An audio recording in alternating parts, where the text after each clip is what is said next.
Prince and Princess of Wales visiting a church in the Bahams. Kate Middleton and Prince William are all smiles as they visit Bahams Church. The royal couple are speaks to the people at the church to learn about the Hurricane Dorian. Princess Catherine once again keeping her look simple, minimal jewelry and simple dress. She looked pretty beautiful in the pink for her final day in the Bahams.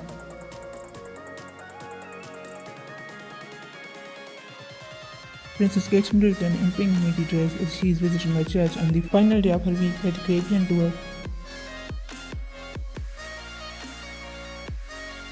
She paired the dress with matching colors by Amy London and wedges heels by Spanish brand. Prince and Princess of Wales paid tribute to victims of 185 hurricane on final day of their Caribbean tour.